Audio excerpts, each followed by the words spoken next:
जय हिंद प्यारे बच्चों, मैं जितेंद्र कुमार पांडे आपका स्वागत करता हूं आपके अपने ही YouTube platform target with Jitendra पर। प्यारे बच्चों, यूपी बोर्ड 2026 की परीक्षा बहुत करीब में है और दिन प्रतिदिन करीब में होती जा रही है। लगभग 3.5 महीने का समय आपके पास और बचा है। कक्षा 12 सामान्य हिंदी का आज हम लोग मॉडल पेपर 4 देखने वाले हैं। इससे पहले हम लोग 3 मॉडल पेपर देख चुके हैं। अगर आप लोगों ने अब तक उन क्लासेस को नहीं देखा है तो आप लोग ज़रूर देख लीजिए। साथ ही साथ अगर आप लोगों ने अब तक चैनल को सब्सक्राइब नहीं किया है तो चैनल को सब्सक्राइब कीजिए, बेल आइकन दबाइए और क्लास को लाइक करके इसे अपने मित्रों के पास शेयर कर दीजिए।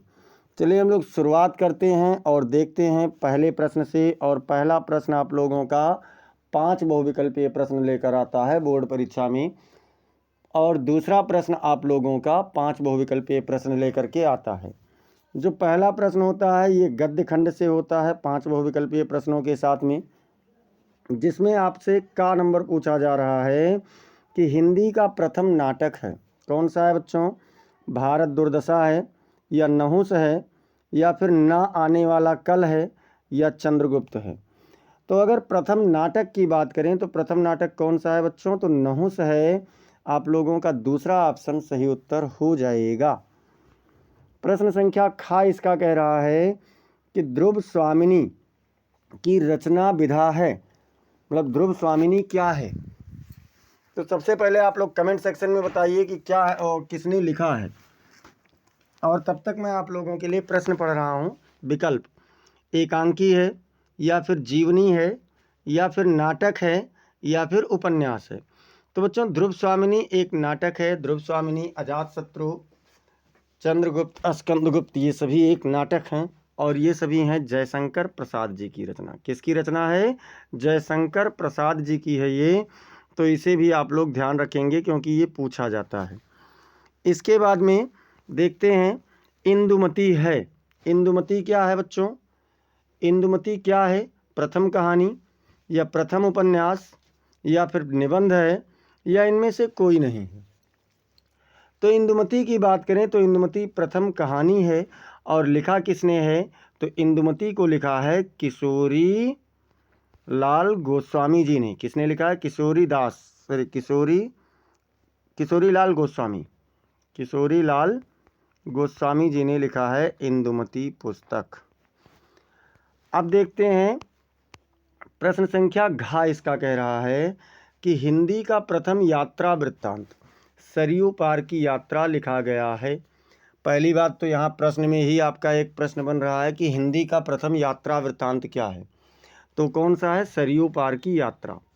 किसने लिखा है? भारतेंदु हरिश्चंद्र जी ने, या महावीर प्रसाद द्विवेदी जी ने, या मुंशी प्रेमचंद्र जी ने, या फिर राहुल सांकृत्यायन जी ने।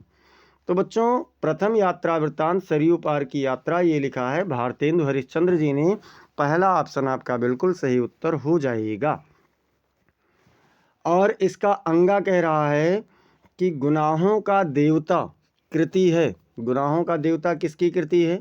हजारी प्रसाद द्विवेदी जी की, या गुलाब राय की, या धर्मवीर भारती की, या फिर रघुवीर सहाय की। किसकी कृति है बच्चों? तो अगर हम बात करें कि गुनाहों का देवता है क्या, तो गुनाहों का देवता है उपन्यास। क्या है बच्चों? उपन्यास है। और इसे लिखा है धर्मवीर भारती जी ने। किसने लिखा है? धर्मवीर भारती जी ने। सूरज का सातवां घोड़ा, गुनाहों का देवता, ये उनकी रचना है। अब यहाँ से प्रश्न संख्या 2 शुरू होता है और ये क्या कह रहा है? ये भी आपका बहुविकल्पीय फॉर्मेट में ही होता है।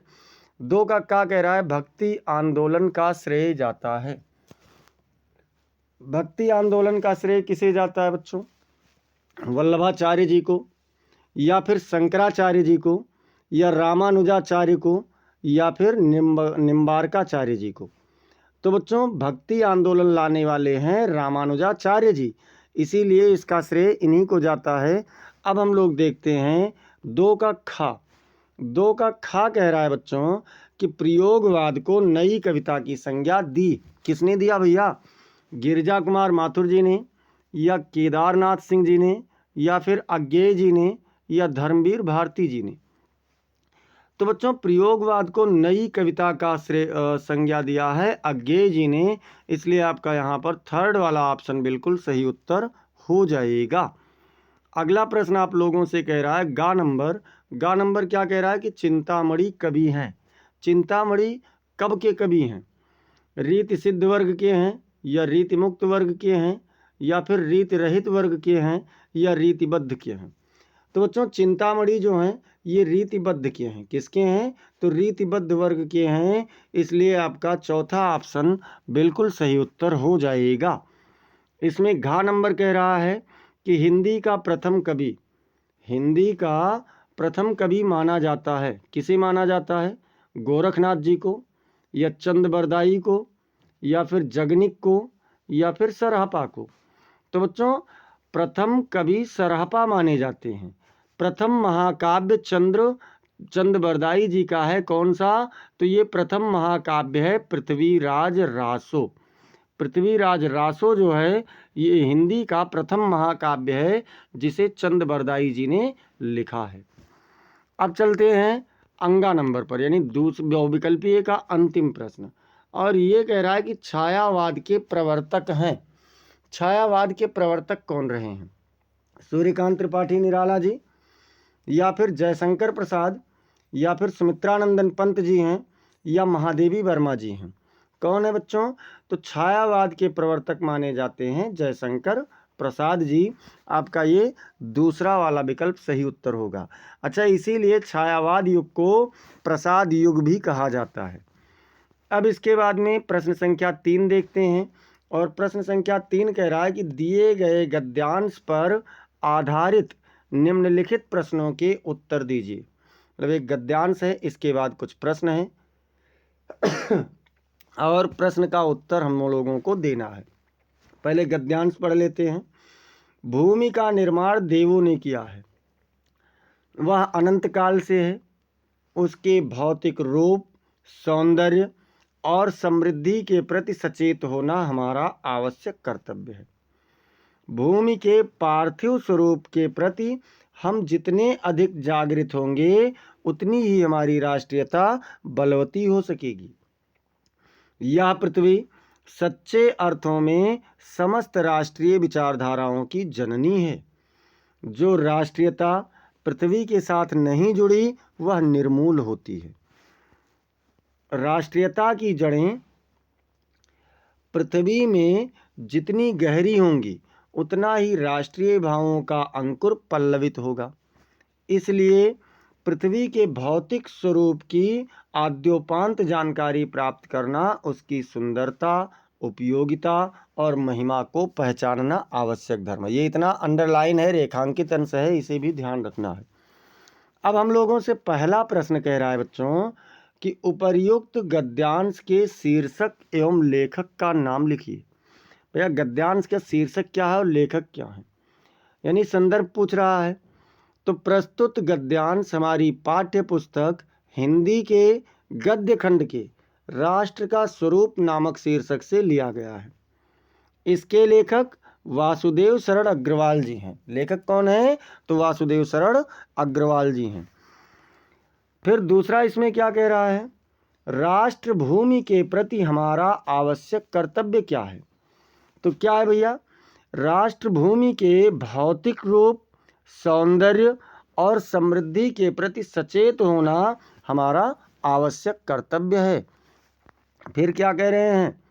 किस प्रकार की राष्ट्रीयता को लेखक ने निर्मूल कहा है? तो अभी हमने पैसेज में पढ़ा है कि जो राष्ट्रीयता पृथ्वी के साथ नहीं जुड़ी वही निर्मूल होती है। अगला प्रश्न बच्चों क्या कह रहा है? चौथा नंबर हमसे कह रहा है कि यह पृथ्वी सच्चे अर्थों में किसकी जननी है? तो भैया यह पृथ्वी सच्चे अर्थों में समस्त राष्ट्रीय विचारधाराओं की जननी है। अब अगला प्रश्न कह रहा है रेखांकित अंश की व्याख्या कीजिए। तो चलिए देखते हैं। राष्ट्रीयता की जड़ें पृथ्वी में जितनी गहरी होंगी उतना ही राष्ट्रीय भावों का अंकुर पल्लवित होगा। यह कथन इस बात पर बल देता है कि किसी देश की मिट्टी, उसकी भौगोलिक स्थिति और उसके प्राकृतिक संसाधनों के साथ जुड़ाव राष्ट्रीयता की भावना को मजबूत बनाता है। और क्या है? अब देखिए, ये चीज़ तो हम वहीं पर लिए थे। अब यहाँ देखिए उत्तर में, जब हम अपने देश की धरती, उसकी सुंदरता, मतलब रेखांकित अंश वो था, अब उसका देखते हैं। जब हम अपने देश की धरती, उसकी सुंदरता, उपयोगिता और महिमा को समझते और पहचानते हैं तो हमारे अंदर राष्ट्रीय गर्व और एकता की भावना प्रबल होती है। यह जानकारी हमें अपने देश के प्रति जिम्मेदार बनाती है और उसकी रक्षा और समृद्धि के लिए प्रेरित करती है। हमें अपने देश की भौगोलिक विशेषताओं जैसे कि पहाड़, नदियाँ, वन, अन्य प्राकृतिक संसाधनों के बारे में जानना चाहिए। हमें अपने देश की प्राकृतिक सुंदरता की सराहना करनी चाहिए, उसके संसाधनों का सदुपयोग करना चाहिए और उसकी महिमा को समझना चाहिए, क्योंकि यह हमें अपने देश के प्रति गहरा लगाव और जिम्मेदारी की भावना विकसित करने में मदद करता है, जो राष्ट्रीय एकता और समृद्धि के लिए आवश्यक है। इस प्रकार से बच्चों हम लोगों ने इसे देखा। एक बार प्यारे भाइयों बहनों सभी लोग क्लास को अधिक से अधिक शेयर कर दीजिए और अगर अब तक आप लोगों ने लाइक नहीं किया है तो लाइक भी कर दीजिए। अब अथवा देखिए, अथवा में क्या कह रहा है? अथवा में कह रहा है कि मगर उदास होना भी बेकार है। अशोक आज भी उसी मौज में है जिसमें आज से 2000 वर्ष पहले था। कहीं भी तो कुछ भी तो नहीं बदला है, बदली है मनुष्य की मनोवृत्ति। यदि बदले बिना वह कुछ नहीं बिगड़ा है, कुछ आगे बढ़ सकती तो शायद वह भी नहीं बदलती, और यदि वह ना बदलती और व्यावसायिक संघर्ष आरंभ हो जाता तो मशीन का रथ धर धर चल पड़ता, विज्ञान का सावेग धावन चल निकलता तो बड़ा बुरा होता। हम पिस जाते, क्या होता? हम पिस जाते। अच्छा ही हुआ जो वह बदल गई। पूरी कहाँ बदल गई है? पूरी जहाँ होना चाहिए, पूरी जहाँ बदल गई है, पर बदल तो रही है, मतलब पूरी तरीके से कहाँ बदली है, अभी बदल तो रही है। अशोक का फूल तो उसी मस्ती में हंस रहा है।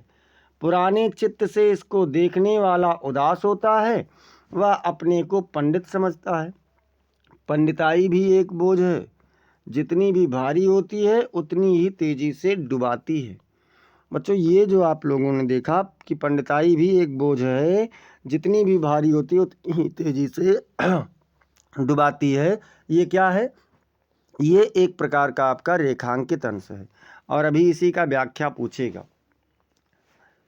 जब वह जीवन का अंग बन जाती है तो सहज हो जाती है, तब वह बोझ नहीं रहती, वह उस अवस्था में उदास भी नहीं रहती। कहाँ अशोक का कुछ भी तो नहीं बिगड़ा है, कितनी मस्ती में झूम रहा है। कालिदास इसका रस ले सके थे अपने ढंग से, मैं भी ले सकता हूँ अपने ढंग से। उदास होना बेकार है। अब देखते हैं बच्चों इसका प्रश्न क्या कह रहा है। इसका प्रश्न कह रहा है कि गद्यांश का शीर्षक लिखिए। तो चलिए भैया गद्यांश का शीर्षक हम लोग देख लेते हैं। प्रस्तुत गद्यांश हमारी पाठ्य पुस्तक हिंदी के गद्य खंड के अशोक के फूल नामक शीर्षक से लिया गया है और इसके लेखक हजारी प्रसाद द्विवेदी जी हैं। लेखक कौन है? तो हजारी प्रसाद द्विवेदी जी हैं। अब अगला प्रश्न हम लोगों से पूछ रहा है कि पंडिताई किस प्रकार एक बोझ है। भैया पंडिताई को बोझ कहा गया है तो कैसे एक बोझ है? तो बता रहे हैं कि पंडिताई एक बोझ है क्योंकि यह जितनी भी भारी होती है उतनी ही तेजी से इंसान को डुबाती है, दबाती है या डुबाती है। जब यह जीवन का अंग बन जाती है तो सहज हो जाती है और बोझ भी नहीं रहती है। अगला प्रश्न क्या कह रहा है? प्रस्तुत गद्यांश में किसकी विवेचना की गई है? तो किसकी? प्रस्तुत गद्यांश में अशोक के फूल और मनुष्य की मनोवृत्ति की विवेचना की गई है, जो समय के साथ बदल रही है। भाई मनुष्य की मनोवृत्ति तो समय के साथ साथ बदल रही है ना। चौथा नंबर कह रहा है कि प्रस्तुत गद्यांश में लेखक किसकी मनोवृत्ति बदलने की बात कर रहा है? किसकी कर रहा है भैया? तो प्रस्तुत गद्यांश में लेखक मनुष्य की मनोवृत्ति बदलने की बात कर रहा है, जो व्यावसायिक संघर्ष और मशीन के रथ के प्रभाव से बचने के लिए आवश्यक है। अब अगला प्रश्न हम लोग देखें कि क्या कह रहा है। तो अगला प्रश्न क्या कह रहा है बच्चों? अगला प्रश्न कह रहा है कि रेखांकित अंश की व्याख्या कीजिए। तो क्या है भैया? व्याख्या यह है कि जब कोई व्यक्ति अपने ज्ञान और पांडित्य को लेकर घमंड करता है तो यह उसके लिए बोझ बन जाता है।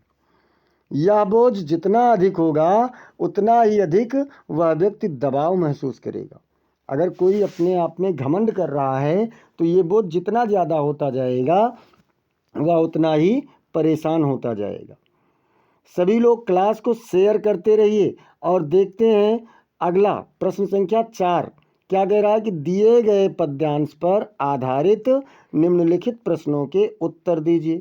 तो चलिए प्रश्नों का उत्तर दे देते हैं। लज्जाशीला पथिक महिला जो कहीं दृष्टि आए, होने देना विकृत बसना तो न तू सुंदरी को। राधिका जी कह रही हैं पवन को समझाते हुए कि यदि रास्ते में कोई लज्जाशील राही महिला तुम्हें दिखाई दे तो तुम उसके वस्त्रों को बिगड़ने मत देना, विकृत मत होने देना उस सुंदरी को। जो थोड़ी भी श्रमित हुआ हो गोद ले श्रांति खोना। अगर वह थोड़ी सी भी थकी हुई दिखाई दे तो अपनी गोद में, अर्थात पवन मतलब वायु, वायु को कहते हैं कि तो उसे अपनी गोद में लेकर के उसकी थकान को मिटा देना। होठों की योग कमल मुख की म्लानताएं मिटाना, मतलब उसके होठ और कमल मुख पर, कमल रूपी मुख पर जो मलानियां हैं, दुख हैं, परेशानियां हैं उनको मिटा देना। कोई क्लांता कृषक ललना खेत में जो दिखावे। यदि कोई पीड़ित थकी हुई किसान की महिला तुम्हें, ललना मतलब महिला या स्त्री, तुम्हें खेत में दिखाई दे तो धीरे धीरे परस उसकी क्लांतियों को मिटाना। तो क्या करना? धीरे धीरे उसे स्पर्श करना और उसकी थकान को मिटा देना। जाता कोई जलद यदि हो व्योम में तो उसे ला। यदि कोई बादल, जलद मतलब बादल, यदि कोई बादल आकाश में जा रहा हो तो उसे ले आना। छाया द्वारा सुखित करना तप्त भूतांगना को, और उस तप्त भूतांगना, गर्मी से परेशान स्त्री, भूतांगना मतलब भी स्त्री होता है, उसे छाया के द्वारा सुखी कर देना। अब कह रहे हैं कि दिए गए पद्यांश के कवि और कविता का नाम लिखिए। तो भैया प्रस्तुत पद्यांश के कवि कौन है? अयोध्या सिंह उपाध्याय हरिओध जी हैं, और कविता का नाम पवन दूतिका है। कौन है? तो अयोध्या सिंह उपाध्याय हरिओध जी हैं और कविता का नाम क्या है? पवन दूतिका है। अगला प्रश्न कह रहा है कि राधा पवन दूतिका से गृह में, राह में होना चाहिए यानी मार्ग में होना चाहिए, पथिकों के साथ कैसा व्यवहार करने को कहती हैं। तो राधा पवन दूतिका से राह में पथिकों के साथ आदर सत्कार और सहानुभूति का व्यवहार करने को कहती हैं। जैसे कि उनकी थकान मिटाना, उनके होठों और मुख की म्लानता दूर करना और उन्हें सुखित करने की बात कह रही हैं। इसका तीसरा प्रश्न क्या कह रहा है बच्चों? इसका तीसरा प्रश्न कह रहा है कि इस पद्यांश में कवि ने किसका चित्रण किया है? किसका चित्रण किया, किसके बारे में बताया है? तो इस पद्यांश में कवि ने पथिकों, विशेष रूप से कृषक ललनाओं और तप्त भूतांगनाओं के प्रति सहानुभूति और करुणा का चित्रण किया है। अब देखते हैं इसका चौथा भाग क्या कह रहा है। तो चौथा भाग कह रहा है इस पद्यांश में कौन सा अलंकार है? तो भैया पद्यांश में श्रृंगार रस और वात्सल्य रस का भाव का समावेश है, जिसमें अलंकारों का प्रयोग हुआ है। जैसे कि कौन सा अलंकार? उपमा और रूपक अलंकार का प्रयोग इसमें किया गया है। भावार्थ कह रहा है रेखांकित अंश का। तो रेखांकित अंश यही है कि थोड़ी सी भी श्रमित महिला हो तो उसकी श्रांतियों को मिटाना। तो भावार्थ यह है कि यदि कोई पथिक थोड़ा भी थका हुआ हो तो उसे गोद में लेकर के उसकी थकान मिटानी चाहिए, अर्थात उसे आराम और सुख देना चाहिए। ये पवन दूतिका के बारे में बताया गया है। अथवा क्या कह रहा है कि वह ज्वलित भाव थे स्वयं तुझी में जागे, पर था केवल क्या ज्वलित भाव ही मन में। कैकेयी जी पश्चाताप करते हुए, कैकेयी का अनुताप नामक शीर्षक से है, तो कैकेयी जी पश्चाताप करते हुए कहती हैं कि लेकिन वह जो ईर्ष्यालु भाव थे, जो जला देने वाले भाव थे, वो स्वयं अपने आप तुम्ही में जागृत हुए थे। लेकिन क्या उस समय तुम्हारे मन में वही ईर्ष्या के भाव ही थे और कुछ भी नहीं बचा हुआ था? क्या शेष बचा था कुछ न और इस मन में? क्या इस मन में और कुछ शेष नहीं बचा था और कुछ बाकी नहीं रह गया था? जल पंजरगत अब अरे अधीर अभागे। जल पंजरगत मतलब जल और पिंजड़े से बना हुआ अरे दुष्ट शरीर, अभागे शरीर अब अधीर क्यों हो रहा है? जो कोई जो कह सके कहे क्यों चूके। अगर कोई कुछ कहना चाहता है तो कहे, वो क्यों चूक जाए? क्योंकि तुमने ऐसा कर्म ही किया है। कुछ मूल्य नहीं वात्सल्य मात्र क्या तेरा। क्या तुम्हारे इस वात्सल्य का, पुत्र के प्रति प्रेम का कोई भी मूल्य नहीं रह गया, कोई भी भाव नहीं रह गया? पर आज अन्य सा हुआ वत्स भी मेरा। मतलब लेकिन मैं दूसरे के लिए मैंने ऐसा समस्या किया था, ऐसा वरदान मांगा था, और आज मेरा स्वयं का बेटा, वत्स मतलब बेटा, आज मेरा स्वयं का बेटा भी मेरे लिए दूसरे के समान, पराये के समान हो गया है। थूके मुझ पर त्रिलोक्य भले ही थूके। मतलब ये तीनों लोक अगर मुझ पर थूक रहा है, मेरा तिरस्कार कर रहा है, तो भले ही तिरस्कार करी। छीने न मात्र पद किंतु भरत का मुझसे। लेकिन भरत का माता का पद मुझसे न छीने। कैकेयी जी कह रहे हैं कि अगर पूरा संसार मुझे धिक्कार रहा है, मुझे मेरा तिरस्कार कर रहा है तो करे, लेकिन मेरे लिए जो भरत का प्रेम है, भरत की माता का जो मेरा पद है, उसे मुझसे ना छीन ले। रे राम दुहाई करूं और क्या तुझसे। हे राम, मैं तुझसे, तुमसे इसके अलावा और क्या मांग करूं। भैया संदर्भ कह रहा है लिखने के लिए, प्रस्तुत पद्यांश का संदर्भ लिखिए। तो क्या है, प्रस्तुत पद्यांश हमारी पाठ्य पुस्तक हिंदी के काव्य खंड के कैकेयी का अनुताप नामक शीर्षक से लिया गया है। पाठ का नाम क्या है? अनुताप मतलब होता है पश्चाताप। कैकेयी के अनुताप नामक शीर्षक से लिया गया है। इसके रचयिता मैथिली शरण गुप्त जी हैं। कौन है इसके रचयिता? तो मैथिली शरण गुप्त जी हैं। अगला कह रहा है कि रेखांकित अंश की व्याख्या कीजिए। तो रेखांकित अंश की व्याख्या करने के लिए कह रहे हैं, और रेखांकित अंश क्या है? व्याख्या यह है कि कैकेयी अपने हृदय में जलन और पीड़ा महसूस कर रही हैं, जो उसके पिंजरे में बंद पक्षी की तरह है, जो अधीर और अभागा सा हो गया है। मतलब उस दुख के लिए वह बहुत ही पीड़ा और जलन सा महसूस कर रही हैं। फिर क्या कह रहे हैं? अन्य सा हुआ वत्स भी मेरा। इसका आशय स्पष्ट कीजिए। तो अन्य सा हुआ वत्स भी मेरा का आशय यह है कि कैकेयी का पुत्र भरत अब उसके लिए अजनबी सा हो गया है। क्योंकि जब राम को वनवास हो गया और ये बात भरत को पता चली, तो भरत ने अपनी माता का त्याग कर दिया। क्योंकि उसने राम को वनवास भेज दिया है और भरत को राजा बनाने की मांग किया था, जिससे भरत की भावनाएं और विचार बदल गए हैं। उन्होंने अपनी ही माता का परित्याग कर दिया। इस पद्यांश में अभिव्यक्त रस का नाम लिखिए, मतलब कौन सा रस है। तो इस पद्यांश में शांत रस और करुण रस का समावेश है। शांत है और करुण भी है, जिसमें कैकेयी के पश्चाताप और आत्मग्लानि की भावनाएं व्यक्त हुई हैं। फिर 5वां नंबर कह रहे हैं कि थूके मुझ पर त्रिलोक के भले ही थूके का भाव स्पष्ट कीजिए। तो क्या कह रहे हैं? थूके मुझ पर त्रिलोक के भले ही थूके, भाव यह है कि कैकेयी कह रही है कि भले ही सारा संसार उसे धिक्कारे और उसकी निंदा करे, लेकिन वह अपने किए पर पछतावा कर रही है, और उसे अपने पुत्र भरत के मातृत्व पद को कोई छीन नहीं सकता, अर्थात कोई भी उसे न छीने, ऐसी उसकी इच्छा है। प्रश्न संख्या 5 कह रहा है बच्चों, क्या कह रहा है कि निम्नलिखित में से किसी एक लेखक का साहित्यिक परिचय देते हुए उनकी प्रमुख रचनाओं का उल्लेख कीजिए। अब अधिकतम समय शब्द सीमा कितनी होनी चाहिए? 80 शब्द होना चाहिए। तो चलिए देखते हैं कौन कौन है। वासुदेव शरण अग्रवाल जी हैं, हजारी प्रसाद द्विवेदी जी हैं, और जी सुंदर रेड्डी जी हैं। तो चलिए हम लोग उत्तर में देखते हैं वासुदेव शरण अग्रवाल का जीवन परिचय। डॉक्टर वासुदेव शरण अग्रवाल जी का जन्म उत्तर प्रदेश के मेरठ जनपद में स्थित खेड़ा नामक ग्राम में 7 अगस्त सन 1904 को हुआ था। ध्यान रखना है, उत्तर प्रदेश, मेरठ जनपद, खेड़ा ग्राम। 7 अगस्त 1904 को इनका जन्म हुआ था। माता कौन थी? सीता देवी अग्रवाल। और पिता विष्णु अग्रवाल। का निवास लखनऊ में होने के कारण इनका बचपन यहीं व्यतीत हुआ। मतलब इनकी माता सीता देवी अग्रवाल और पिता विष्णु अग्रवाल जी लखनऊ में रह रहे थे, इसलिए इनका बचपन लखनऊ में ही बीता।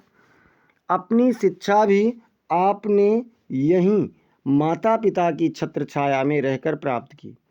तत्पश्चात काशी हिंदू विश्वविद्यालय से स्नातक होने के बाद इन्होंने एमए किया। पीएचडी तथा डीलिट की उपाधियां लखनऊ विश्वविद्यालय से प्राप्त कर ली।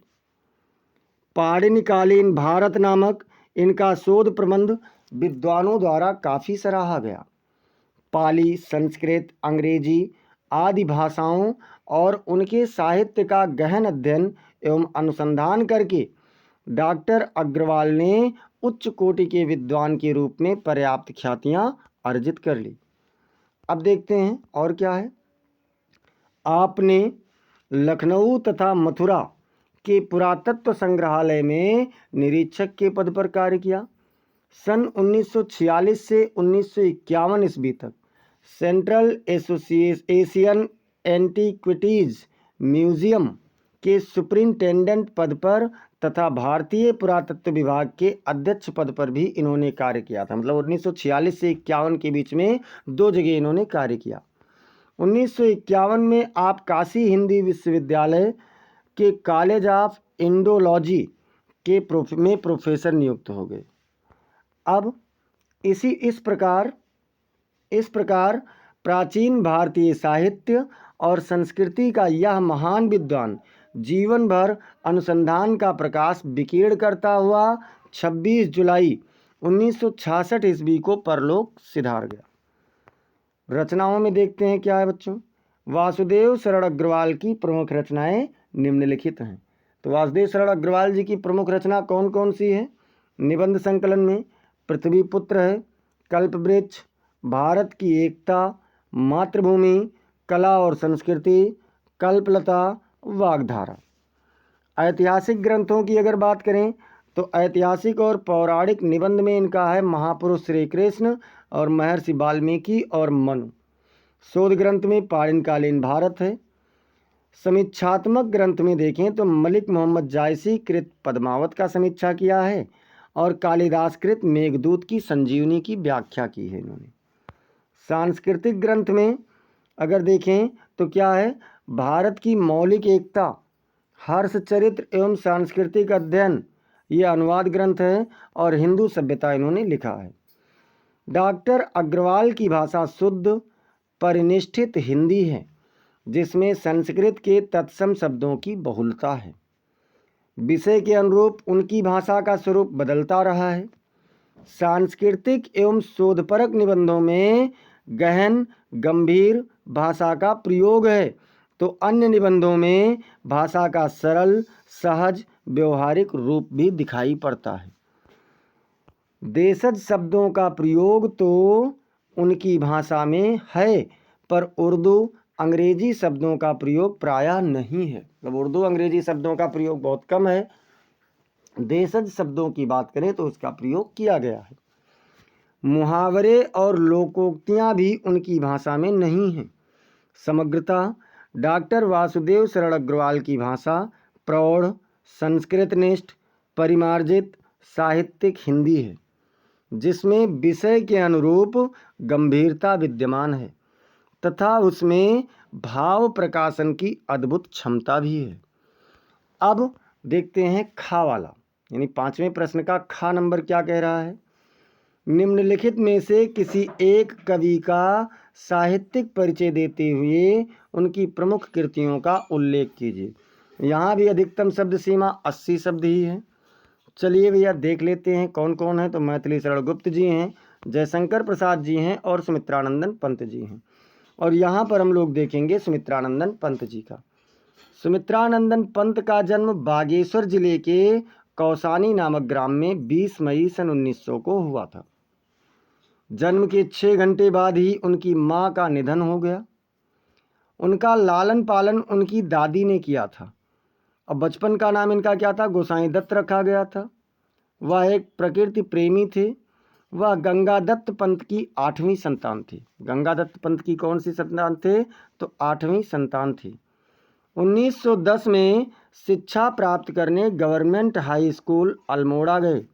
यहीं उन्होंने अपना नाम गोसाई दत्त से बदल करके सुमित्रानंदन पंत रख लिया। बहुविकल्पीय प्रश्न में पूछा जाता है कि सुमित्रानंदन पंत के बचपन का क्या नाम था? तो गोसाई दत्त था।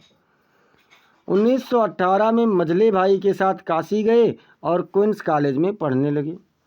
वहाँ से हाई स्कूल की परीक्षा उत्तीर्ण कर म्योर कॉलेज में पढ़ने के लिए इलाहाबाद चले गए। फिर क्या होता है बच्चों?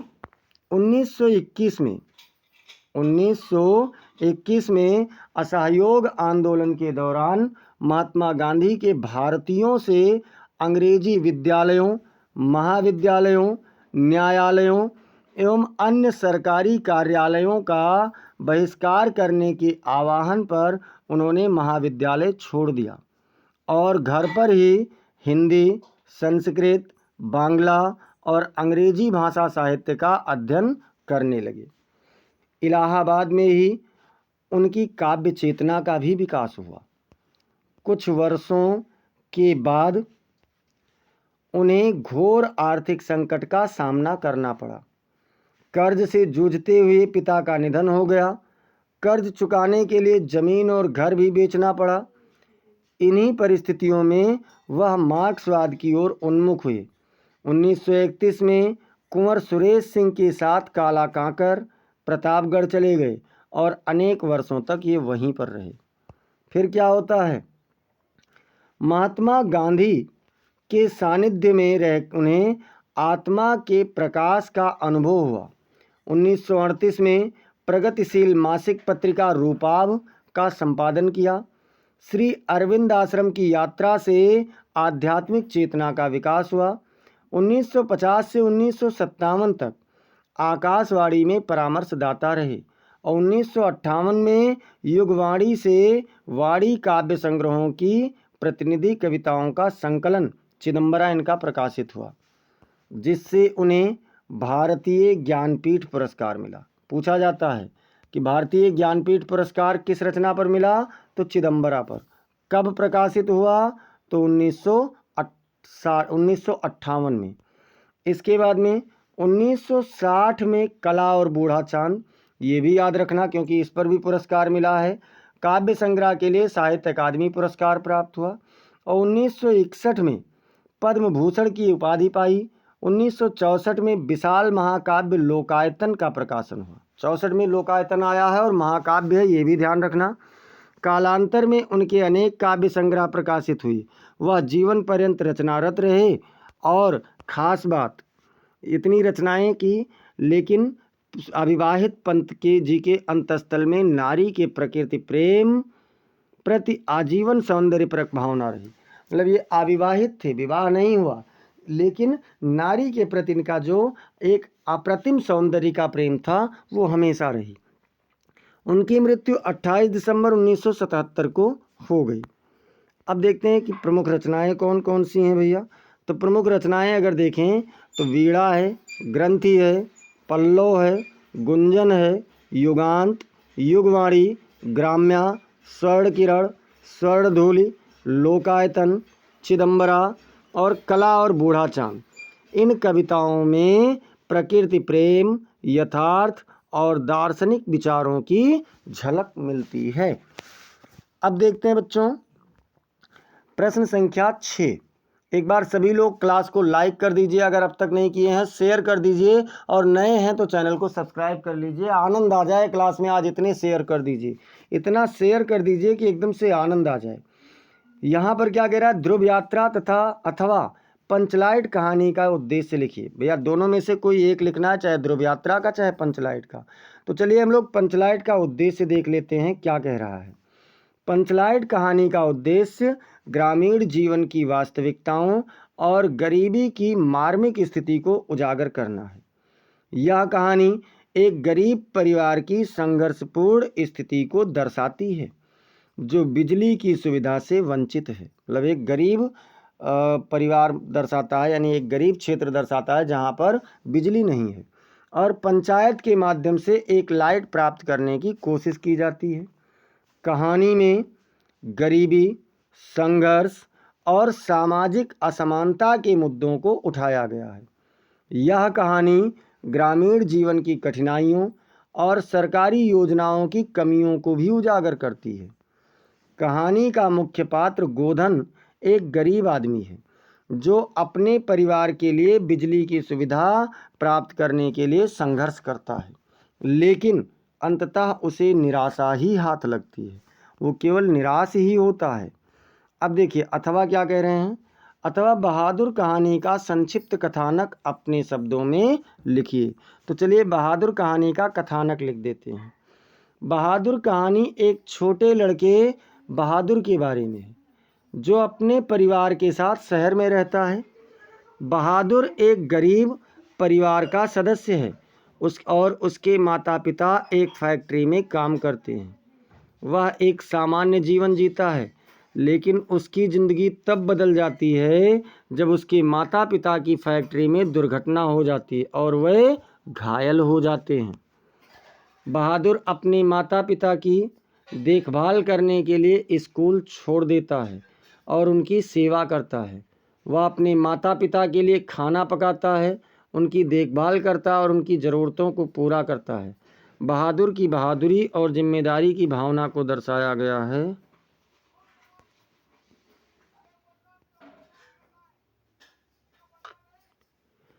एक मिनट बच्चों, मैं आप लोगों को थोड़ा सा अवगत करा दूं। यहाँ पर टाइपिंग में दूसरे बहादुर की कहानी आ गई है, तो ये आप लोग काट देना, ये गलत हो गया है। इसमें बहादुर एक नेपाली लड़का होता है जो एक घर में नौकर के रूप में आता है। जब वो उससे लोग काम करवाते हैं उसे कोई तकलीफ़ नहीं होती, लेकिन जब उसके ऊपर चोरी का आरोप लगता है और उसे मारा जाता है तो छोड़कर भाग जाता है। फिर बहादुर की कीमत वहाँ पर परिवार के मालिकों को पता चलती है। तो इसे आप लोग मतलब बाद में देख लेंगे, थोड़ा सा हम इसको करवा देंगे अगले पेपर में। आज के लिए सॉरी, क्षमा चाहते हैं। और देखते हैं अगला प्रश्न। अगला प्रश्न हम लोगों का प्रश्न संख्या 7 क्या कहता है। प्रश्न संख्या 7 देखिए। प्रश्न संख्या 7 आप लोगों से कह रहा है बच्चों कि स्वपठित खंड काव्य के आधार पर किसी एक खंड के एक प्रश्न का उत्तर दीजिए और शब्द सीमा 80 ही होना चाहिए। मैंने एक दिन बताया भी था कि कौन सा कहाँ पर है। तो खंड 1 है मुक्ति यज्ञ के आधार पर स्वाधीनता आंदोलन की प्रमुख घटनाओं का वर्णन कीजिए, अथवा मुक्ति यज्ञ काव्य के उद्देश्य पर प्रकाश डालिए।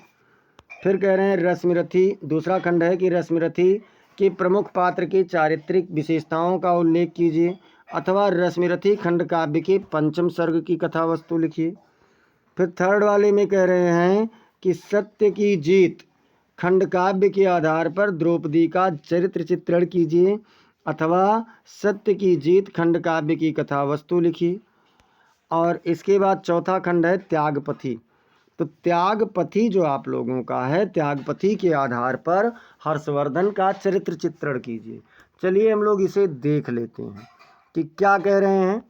तो हर्षवर्धन एक महान राजा, आदर्श भाई, आदर्श पुत्र और महान त्यागी थे। उनका चरित्र देश प्रेम का प्रखरतम उदाहरण है। उन्होंने अपने जीवन में कई चुनौतियों का सामना किया, लेकिन उन्होंने कभी हार नहीं मानी। अब हर्षवर्धन की विशेषताएं क्या क्या हैं इसे हम लोग देख लेते हैं। तो पहला नंबर है वीरता और साहस। कैसे थे भैया? वह एक वीर योद्धा थे जिन्होंने विदेशी आक्रमणकारियों को भारत से भगाया। फिर क्या है आदर्श भाई। आदर्श भाई के रूप में देखें तो उन्होंने अपनी बहन राजश्री की रक्षा के लिए अपना सब कुछ न्यौछावर कर दिया था। आदर्श पुत्र की अगर हम बात करें तो उन्होंने अपने माता पिता की मृत्यु के बाद उनकी याद में कई कार्य भी किए हैं। और देखते हैं तो महान त्यागी, उन्होंने अपने जीवन में 6 बार अपना सर्वस्व प्रजा के लिए दान कर दिया था। धर्मपरायण की बात करें तो क्या है, वह एक धर्मपरायण व्यक्ति थे जिन्होंने भारतीय संस्कृति का प्रसार किया था। प्रजावत्सल, प्रजावत्सल में क्या है, वह अपनी प्रजा की सुख सुविधा के लिए हमेशा तत्पर रहते थे। अब ओवरऑल देखा जाए मतलब अंततः तो हर्षवर्धन का चरित्र आज के युवकों के लिए एक प्रेरणा है। वह हमें सिखाते हैं कि कैसे अपने देश और समाज के लिए काम करना चाहिए और कैसे अपने जीवन में त्याग और बलिदान करना चाहिए। अथवा क्या कह रहे हैं, त्यागपति की कथा वस्तु संक्षेप में लिखिए। तो ये बच्चों मैं आप लोगों को शायद पहले मॉडल पेपर में करवा चुका हूँ, आप लोग कथा वस्तु जरूर देख लीजिएगा। खंड 5वां है श्रवण कुमार खंड काव्य की कथा वस्तु पर प्रकाश डालिए, अथवा श्रवण कुमार खंड काव्य के आधार पर दशरथ का चरित्र चित्रण कीजिए। इसके बाद में क्या है बच्चों, इसके बाद में अगला आप लोगों से है 6वां नंबर कि आलोक वृत्त के चतुर्थ सर्ग का सारांश लिखिए, अथवा आलोक वृत्त खंड काव्य के नायक गांधी जी का चरित्र चित्रण कीजिए। फिर अब देखते हैं यहाँ पर कौन सा है ये, तो ये है 8वां प्रश्न। 8वां प्रश्न का क्या कह रहा है कि दिए गए संस्कृत गद्यांशों में से किसी एक का ससंदर्भ हिंदी में अनुवाद कीजिए। तो देखते हैं, संदर्भ है जातक कथा, यानी प्रस्तुत गद्यांश, प्रस्तुत संस्कृत गद्यांश हमारे पाठ्य पुस्तक हिंदी के संस्कृत खंड के कौन से उससे लिया गया है, जातक कथा नामक शीर्षक से लिया गया है।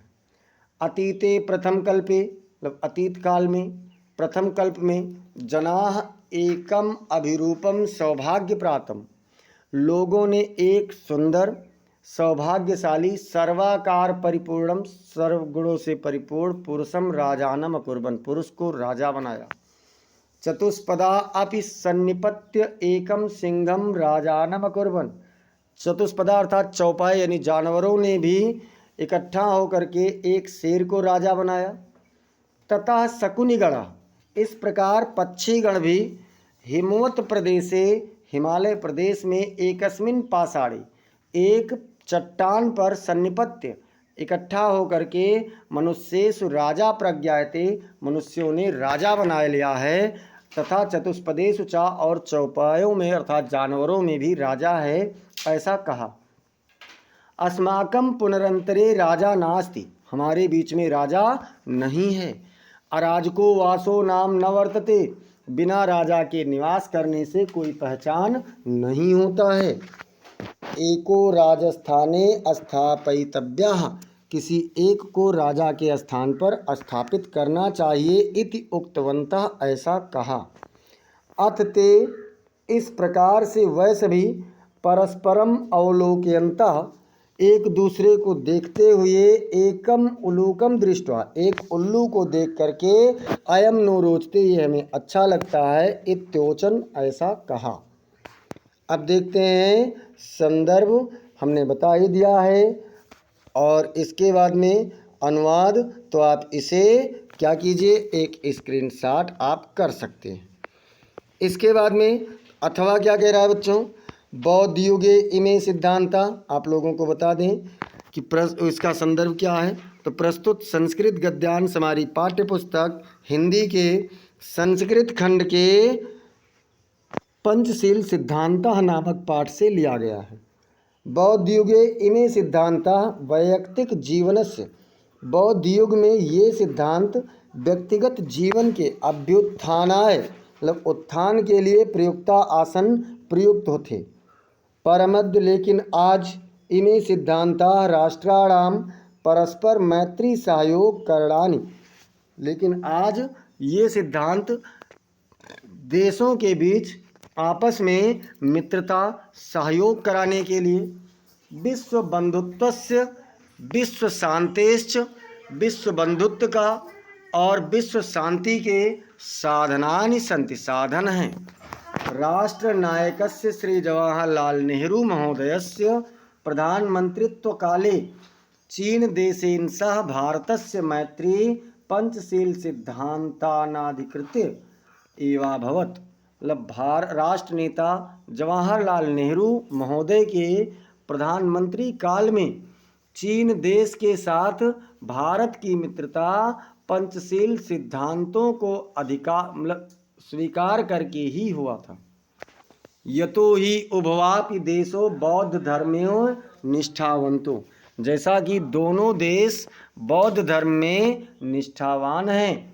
आधुनिके जगति पंचशील सिद्धांता नवीनम राजनैतिकम स्वरूपम गृहीतवन्तः।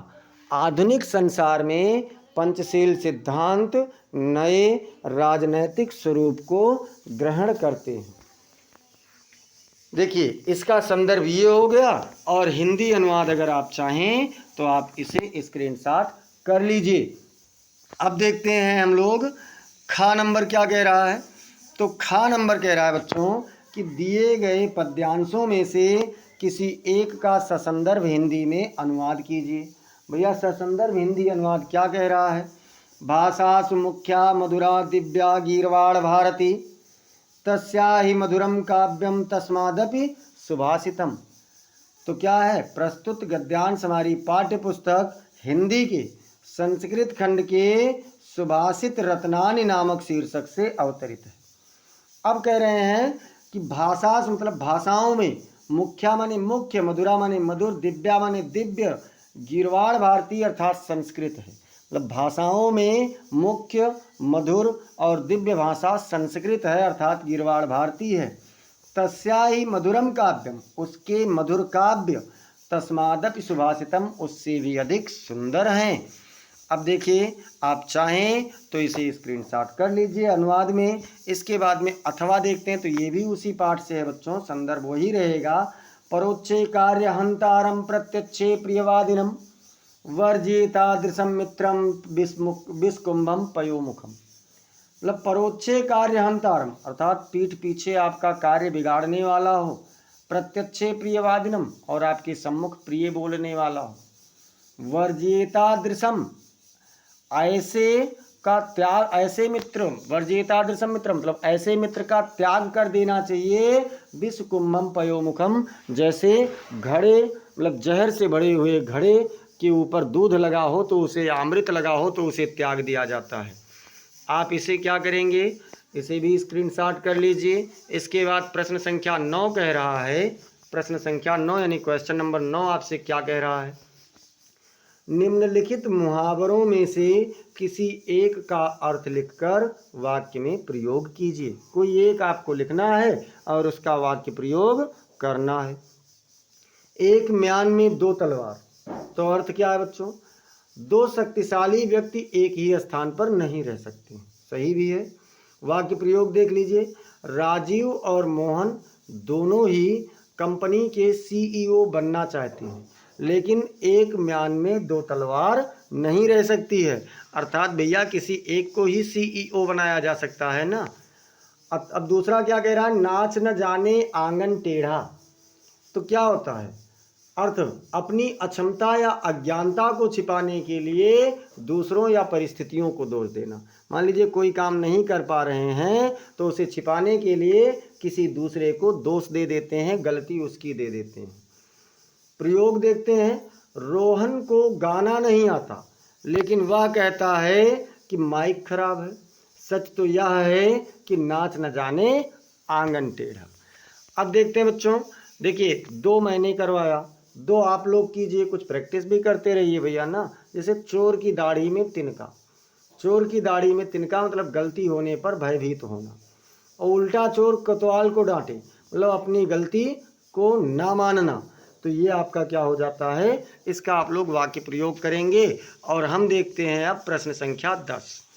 प्रश्न संख्या 10 क्या कह रहा है बच्चों, अपठित गद्यांश पर आधारित निम्नलिखित प्रश्नों के उत्तर दीजिए। तो चलिए देखते हैं, उत्तर दे देते हैं भैया। पहले तो इसको पढ़ लेना। आज से कई वर्ष पहले गुरुदेव के मन में आया कि शांति निकेतन को छोड़कर कहीं अन्यत्र जाएं। स्वास्थ्य बहुत अच्छा नहीं था, शायद इसलिए या पता नहीं क्यों, तो पाया कि वह श्री निकेतन के पुराने तिमंजिले मकान में रहे। शायद मौज में आकर यह निर्णय लिया हो, वह सबसे ऊपर के तल्ले में रहने लगे।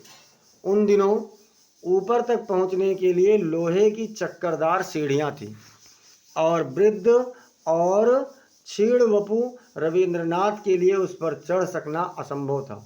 फिर भी बड़ी कठिनाई से उन्हें वहां ले जाया जा सका। अब प्रश्न क्या पूछ रहा है? प्रश्न कह रहा है कि गुरुदेव शब्द का प्रयोग किसके लिए किया गया है? तो भैया गुरुदेव शब्द का प्रयोग रविंद्रनाथ टैगोर जी के लिए किया गया है। दूसरा प्रश्न क्या कह रहा है कि गुरुदेव ने शांति निकेतन छोड़कर कहीं और रहने का मन क्यों बनाया? तो देखिए, गुरुदेव ने शांति निकेतन छोड़कर कहीं और रहने का मन इसलिए बनाया क्योंकि उनका स्वास्थ्य बहुत अच्छा नहीं था और शायद वे श्री निकेतन के पुराने तिमंजिले मकान में रहना चाहते थे। इसीलिए क्या हुआ था, उन्होंने ऐसा प्लान बनाया था, ऐसी योजना बनाई थी। तीसरा प्रश्न कह रहा है उनके समीप तक पहुंचने में क्या कठिनाइयां थी? मतलब उनके पास जाना होता तो क्या करना पड़ता? उनके समीप तक पहुंचने में कठिनाई यह थी कि ऊपर तक पहुंचने के लिए लोहे की चक्करदार सीढ़ियां थी और वृद्ध और क्षीण वपु रविंद्रनाथ के लिए उस पर चढ़ सकना असंभव सा था। फिर अथवा में क्या कह रहा है बच्चों? चाहे उसे कीजिए चाहे इसे कीजिए। पहले मैं आपको अपनी सबसे बड़ी विशेषता बताता चलूं। मतलब इसमें जो बता रहे हैं वो क्या कह रहे हैं कि पहले मैं आपको अपनी सबसे बड़ी विशेषता बताता चलूं। मेरी 3 गतियां होती हैं, दान, भोग और नाश। इसलिए समझदार लोग मेरा अर्जन करने के बाद जी खोलकर मुझे दान करते हैं। दान करने में असमर्थ लोग मेरा जी भरकर उपभोग भी करते हैं। जो लोग न मेरा दान करते हैं और न भोग, उनके पास में अधिक दिनों तक नहीं रह पाता। या तो चोर डाकू या फिर आयकर अधिकारी मुझे पाताल से भी ढूंढ निकालते हैं। मेरी कमी यदि कई प्रकार की समस्याओं का कारण बनती है तो मेरी अधिकता भी कम नुकसानदायक नहीं होती। इसलिए मेरे प्रयोग में मनुष्य को सावधानी बरतनी चाहिए। प्रश्न इसमें कह रहा है कि उपर्युक्त गद्यांश के वक्ता का नाम लिखिए। भैया ये गद्यांश जो है इसमें वक्ता अर्थात बोलने वाला कौन है? तो धन है ना। धन अगर ज़्यादा है तो नुकसानदायक, कम है तो भी नुकसानदायक। वक्ता की कौन कौन गतियां हैं, कैसी कैसी गति है? तो 3 गति बताइए इसने, दान, भोग और नाश। अगला प्रश्न क्या कह रहा है कि वक्ता की अधिकता से दान या भोग ना करने पर क्या परिणाम होता है? मान लीजिए अगर धन आपके पास बहुत है लेकिन आप ना तो उसका दान कर रहे हैं ना ही उसका उपभोग कर रहे हैं तो क्या होगा? तो वक्ता की अधिकता से दान या भोग ना करने पर परिणाम ये होता है कि या तो चोर डाकू या फिर आयकर अधिकारी उसे पाताल से भी ढूंढ निकालते हैं और लेकर चले जाते हैं। तो जब धन चला जाया तो फिर परेशानी ही तो बढ़ी, तो ये चीज़ आपका नुकसान होता है। प्रश्न संख्या 11, निम्नलिखित शब्द युग्मों का सही अर्थ चयन करके लिखिए। शब्द युग्म है अंश और अंश। देखिए, भाग और कंधा होगा या कंधा और भाग हिस्सा होगा या सूर्य और चंद्रमा होगा या फिर माछ और आँच होगा। तो बच्चों पहले अंश का मतलब होता है भाग और दूसरे अंश का मतलब होता है कंधा। तो क्या हो जाएगा? भाग और कंधा। ए वाला विकल्प आपका सही उत्तर हो जाएगा। दूसरे में कह रहा तरड़ी और तरड़ी, तरड़ी और तरड़ी। तो क्या होगा? तरना और स्त्री होगा या फिर नाव और स्त्री होगा या सूर्य और नाव होगा या सूरज और चंदा होगा।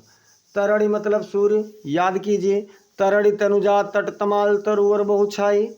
तो इसमें तरड़ी तनुजा मतलब सूर्य की पुत्री अर्थात यमुना जी को कहा गया। तो तरड़ी मतलब होता है सूर्य और तरड़ी मतलब होता है नाव। इस प्रकार से सा वाला विकल्प आपका बिल्कुल सही उत्तर हो जाएगा। अब देखते हैं खा नंबर पर क्या कह रहा है। निम्नलिखित शब्दों में से किसी एक शब्द के 2 सही अर्थ लिखिए। चलिए देखते हैं। अली, अली का मतलब क्या होता है? तो अली मतलब होता है भंवरा और अली मतलब होता है बिच्छू। तो भंवरा और बिच्छू दोनों हो जाएगा। नाग की बात करें तो नाग का मतलब सर्प भी होता है और नाग का मतलब हाथी भी होता है। ऐसे अगर हम लोग बात करें बच्चों अंक, अंक की बात करें तो क्या होता है? गोद भी होता है और संख्या का अंक भी होता है। सारंग, सारंग की अगर बात करें तो मोर और कोयल होता है। एक बार सभी लोग क्लास को लाइक कीजिए अगर अब तक नहीं किए हैं, और शेयर कर दीजिए जोरदार तरीके से। और हम लोग देखते हैं अगला प्रश्न। निम्नलिखित वाक्यांशों के लिए एक शब्द का चयन करके लिखिए। तो क्या है इसमें? इसमें कह रहा है घृणा के योग्य, मतलब जो घृणा के योग्य हैं उन्हें क्या कहते हैं? घृणित कहेंगे, या फिर घृणी कहेंगे, या घृणास्पद कहेंगे, या संघृणी कहेंगे। तो जो घृणा के योग्य हैं उन्हें घृणित कहेंगे। क्या कहेंगे? उन्हें हम लोग घृणित कहेंगे, जो घृणा के योग्य हैं। इसलिए आपका का वाला विकल्प बिल्कुल सही उत्तर हो जाएगा। अगला देखते हैं, जो जीता ना जा सके, मतलब जो जीता ना जा सके उसे क्या कहेंगे? अजेय, या फिर अमर, या अजर, या अच्छ। तो बच्चों जिसका क्षय ना हो उसे अच्छ कहते हैं, जो बूढ़ा ना हो उसे अजर कहते हैं, जो कभी मरे ना उसे अमर कहते हैं, और जिसे जीता ना जा सके उसे अजेय कहते हैं। का वाला विकल्प आपका सही उत्तर हो जाएगा। घा में कह रहा है कि निम्नलिखित में से किन्हीं दो वाक्यों को शुद्ध करके लिखिए। तो यहाँ क्या है? मैंने रो दिया। तो मैंने रो दिया नहीं, मैं रो दिया। क्या हो जाएगा? मैं रो दिया। इसके बाद में क्या कहा? परमात्मा के अनेकों नाम हैं। भैया अनेकों नहीं, अनेक होना चाहिए। अनेक, अनेक ऑलरेडी बहुवचन है, पहले से ही बहुवचन है, तो फिर वहाँ पर अनेकों लिखने की क्या आवश्यकता? तो क्या हो जाएगा कि परमात्मा के अनेक नाम हैं। फिर क्या कह रहा है? मैं भोजन कर लिया है। मैं भोजन कर लिया है। तो इसका क्या होगा? मैं भोजन कर लिया है नहीं, मैंने भोजन कर लिया है। क्या हो जाएगा? मैंने भोजन कर लिया है। और 100 रुपया प्राप्त हुआ। रुपया नहीं, रुपये होगा, क्योंकि 100 बहुवचन है। तो क्या हो जाएगा? 100 रुपये प्राप्त हुआ। इस प्रकार से आप लोगों का ये प्रश्न भी कंप्लीट हुआ। अब देखते हैं प्रश्न संख्या 12 का का। 12 का और 12 का क्या कह रहा है कि करुण रस अथवा शांत रस का अस्थाई भाव के साथ उदाहरण अथवा परिभाषा लिखिए। एक काम कीजिए सभी लोग, अगर अब तक नहीं शेयर किए हैं तो शेयर कर दीजिए, जोरदार तरीके से शेयर करते रहिए। और हम लोग देखते हैं यहाँ पर कौन सा बच्चों? तो करुण रस को देखेंगे। जब आश्रय के हृदय में शोक नामक अस्थाई भाव विभाव, अनुभाव और संचारी भाव से संयोग करता है तो करुण रस को प्राप्त होता है। उदाहरण: मणि खोए भुजंग सी जननी, फनसा पटक रही थी शीश, अंधी आज बनाकर मुझको किया न्याय तुमने जगदीश। क्या कहा कि मणि खोए भुजंग सी जननी, मतलब जैसे कोई सांप अपने मणि को खो देता है, उसी प्रकार से वो माता, और खो देने के बाद सांप क्या करता है? अपना फन पटकता रहता है। उसी प्रकार से वो माता भी अपने शीश पटक रही थी और ईश्वर से कह रही थी, ये श्रवण कुमार की माँ की बात हो रही है, कि हे ईश्वर, हे जगदीश, मुझे अंधी बना करके तुमने कैसा न्याय किया है। आज मेरे बेटे को भी छीन लिया जो हमारा एकमात्र सहारा था।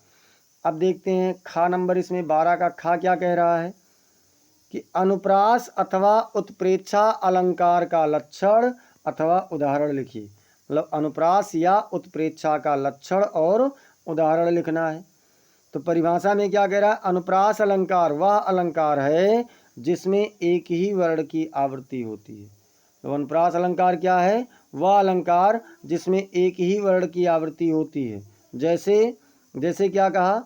मधुर मधुर मुस्कान मनोहर, मधुर मधुर नयन कमलारे। वर्ण की आवृत्ति, अक्षर की आवृत्ति।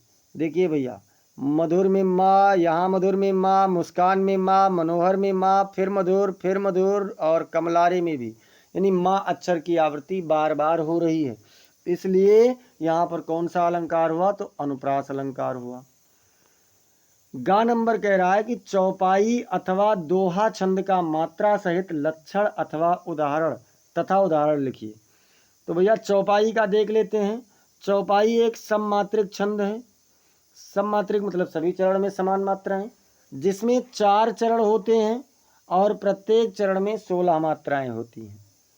देखिए यहाँ पर मैंने 2 ही चरण लिया है, आप चारों चरण लेना चाहें तो अभी मैं आपको और एग्जाम्पल बता दूंगा। कह रहे हैं कर्म प्रधान विश्व करी राखा, जो जस करहिं सो तस फल चाखा। क्या कहा कि कर्म प्रधान विश्व करी राखा, जो जस करहिं सो तस फल चाखा। मतलब ये आप लोगों का चौपाई का उदाहरण हो गया। हाँ, और अगर आप लोग उदाहरण लिखना चाहते हैं तो हनुमान चालीसा का लिख दीजिएगा। जय हनुमान ज्ञान गुण सागर, जय कपीस तिहुँ लोक उजागर, राम दूत अतुलित बल धामा, अंजनी पुत्र पवन सुत नामा। तो ये क्या हो जाएगा बच्चों, ये भी चौपाई है। अब इसके बाद प्रश्न संख्या 13, प्रश्न संख्या 13 कह रहा है कि किसी इंटर कॉलेज के प्रबंधक के नाम लिपिक पद पर अपनी नियुक्ति हेतु आवेदन पत्र लिखिए। अथवा, अथवा क्या कह रहा है, अथवा कह रहा है कि अपना कुटीर उद्योग प्रारंभ करने हेतु किसी बैंक के प्रबंधक को ऋण प्रदान करने हेतु एक पत्र लिखिए। तो चलिए बैंक प्रबंधक महोदय को लिखते हैं उत्तर में। सेवा में श्रीमान प्रबंधक महोदय, यानी प्रबंधक महोदय, भारतीय स्टेट बैंक धानीपुर गोंडा। महोदय, मैं आपको सूचित करना चाहता हूं कि मैं अपना कुटीर उद्योग प्रारंभ करने की योजना बना रहा हूं। इस उद्योग के लिए मुझे ऋण मतलब रुपए की आवश्यकता है या ऋण चाहिए।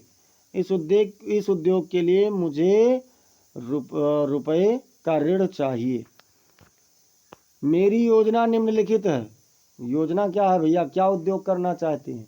तो उद्योग का नाम है दुग्ध उत्पादन, उद्योग का प्रकार है कुटीर उद्योग, उद्योग का स्थान है धानेपुर, और अनुमानित आय होगी इससे 2.5 लाख रुपये प्रतिवर्ष, यानी 2,50,000 रुपये प्रतिवर्ष। अब कह रहे हैं कि मैं आपको आश्वस्त करता हूं कि मैं ऋण की राशि का उपयोग उद्योग के लिए ही करूंगा और समय पर ऋण की अदायगी करूंगा। मेरे पास उद्योग के लिए आवश्यक सभी दस्तावेज हैं। कृपया मुझे 1 लाख की धनराशि का ऋण प्रदान करने की कृपा करें। मैं आपका आभारी रहूँगा। धन्यवाद। इसके बाद में आपका विश्वासी का खागा डेट डाल देंगे, यहाँ पर तारीख डालेंगे क्योंकि प्रार्थना पत्र लिख रहे हैं। अब देखिए प्रश्न संख्या 14 क्या कह रहा है। प्रश्न संख्या 14 कह रहा है बच्चों कि निम्नलिखित विषयों में से किसी एक विषय पर अपनी भाषा शैली में निबंध लिखिए। कौन कौन सा है विषय? साहित्य समाज का दर्पण है, लोकतंत्र और समाचार पत्र, फिर भ्रष्टाचार महान अभिशाप, कंप्यूटर, और एक टॉपिक अभी और है वन संपदा और उसकी उपयोगिता। अब देखते हैं उत्तर में साहित्य समाज का दर्पण है, इस विषय पर लिखा जाएगा। साहित्य समाज का दर्पण है, यह एक प्रसिद्ध उक्ति है। उक्ति मतलब कथन, यह एक प्रसिद्ध कथन है जो साहित्य और समाज के बीच के गहरे संबंध को दर्शाती है। ये क्या करती है? तो साहित्य और समाज के बीच जो गहरा संबंध है उसे दर्शाती है। साहित्य समाज की वास्तविकताओं, समस्याओं और आकांक्षाओं को प्रतिबिंबित करता है। भाई समाज की क्या वास्तविकता है, क्या समस्या है और उसकी लालसा क्या है, ये सभी चीज़ दर्शाता है और समाज को अपने बारे में सोचने और समझने का अवसर प्रदान करता है। साहित्य समाज के विभिन्न पहलुओं को उजागर करता है, जैसे कि सामाजिक, आर्थिक, राजनीतिक और सांस्कृतिक पहलू, ये सभी चीज़ वो प्रदर्शित करता है। यह समाज की अच्छाइयों और बुराइयों को दर्शाता है और समाज को अपने लक्ष्यों और मूल्यों को पुनः परिभाषित करने के लिए प्रेरित करता है। साहित्य समाज के लिए एक आईना है जो समाज को अपने प्रतिबिंब को देखने और समझने का अवसर प्रदान करता है। फिर क्या है? साहित्य के माध्यम से समाज की समस्याओं को उजागर किया जा सकता है और उनके समाधान के लिए जागरूकता पैदा की जा सकती है। साहित्य समाज को अपने इतिहास, संस्कृति और परंपराओं को समझने के लिए प्रेरित करता है और समाज को अपने भविष्य को आकार देने के लिए प्रोत्साहित भी करता है। साहित्यकार समाज के प्रतिनिधि होते हैं। भाई साहित्यकार कौन होता है? तो समाज के प्रतिनिधि होते हैं, जो समाज की आवाज़ को उठाते हैं और समाज की समस्याओं को उजागर करते हैं।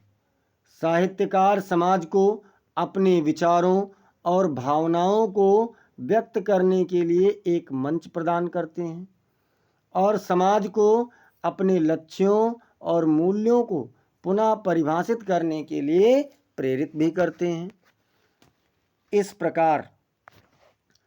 प्रकार साहित्य समाज का दर्पण है, जो समाज को अपने बारे में सोचने और समझने का अवसर प्रदान करता है और समाज को अपने लक्ष्यों और मूल्यों को पुनः परिभाषित करने के लिए प्रेरित करता है। साहित्य समाज के लिए एक महत्वपूर्ण भूमिका निभाता है और समाज को अपने भविष्य को आकार देने के लिए प्रोत्साहित भी करता है।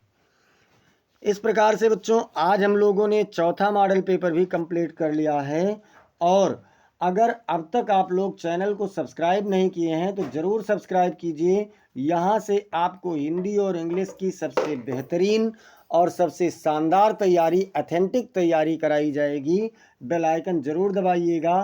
क्लास को आप लोग लाइक कीजिए, इसे आप अपने मित्रों के पास में शेयर कीजिए और साथ ही साथ कमेंट सेक्शन में आप लोग ज़रूर बताइए कि आपको क्लास कैसी लगी। अगर कोई सुझाव की आवश्यकता है तो उसे भी बताइए। आपके कमेंट का मुझे इंतज़ार रहेगा और स्वागत रहेगा। मिलते हैं फिर अगली क्लास में, तब तक के लिए जय हिंद, जय भारत।